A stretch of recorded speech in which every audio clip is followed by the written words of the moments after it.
In today's breaking story, Donald Trump's tone-deaf party just got absolutely crashed by a brutal new scandal. That's right, Donald Trump just can't catch a break, and he certainly can't throw a good party. How's it going, everybody? Hunter Avalone here with Occupy Democrats. Welcome back to another video. Now, as I was saying, Donald Trump is a disaster, and recently, former President Barack Obama had some things to say.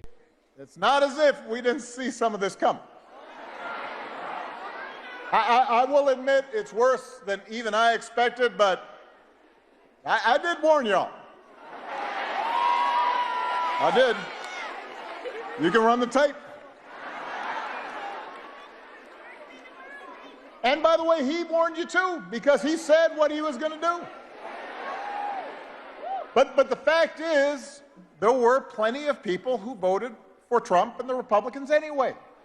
And it wasn't because they wanted to give up the right to free speech or see our public health systems torn down, but because they were understandably frustrated with inflation and gas prices and the difficulty of affording a home and worries about their children's future. And so they were willing to take it.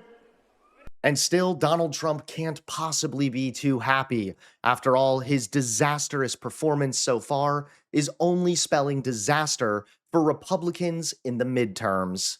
Harry. Okay, so Harry, when we're looking at races, you've got New York, you've got New Jersey, you've got Virginia, so much attention being played to these three races. What is happening? How much of those races is actually a test of Donald Trump? How much is it actually about the races themselves and what's happening in those areas? Yeah, I mean, look, if they're a test of Donald Trump, then Donald Trump can't be too happy with what we're seeing in the data right now. I mean, you talk about New Jersey. What do we see there? I know a lot of Republicans want to think that Jack Ciattarelli is closing the gap, but in all honesty, what we see there is that the Democratic candidate, Mikey Sherrill, has a clear advantage, about 6 points. That's the closest of the three races that we're talking about. Virginia, you see Abigail Spanberger way up there by double digits, up by 10 points. And then, of course, you were just interviewing Andrew Cuomo, but you see that Zohran Mamdani, the Democratic nominee, is ahead there by 16 points. At this point in time, and granted, Election Day, we'll see what happens, but at this point in time, to me, it seems like the Democrats are most likely going to sweep all three of those races, and that's in part because of Donald Trump, but it's also in part because, especially in a place like Virginia, they have a much better candidate than the Republican candidate. And now Trump's tone-deaf party just got crashed by a new public scandal. That's right, take a look at today's top story. President Donald Trump's latest scandal isn't just political, it's moral. On the eve of millions of Americans losing access to basic food assistance, the president threw himself a lavish, Great Gatsby-themed Halloween bash at Mar-a-Lago. The party itself took place last night, but new details are still emerging today, and they're even more jaw-dropping than anyone expected. As the government shutdown deepens and 42 million Americans face the expiration of their food stamp benefits, Trump's glitzy celebration has ignited national outrage, a let-them-eat-cake moment for the modern age. Photos and videos from inside the private resort show Trump mingling with his inner circle, including Marco Rubio, Jeanine Pirro, and other MAGA elites under chandeliers, surrounded by burlesque dancers, vintage champagne, and a buffet of desserts fit for royalty.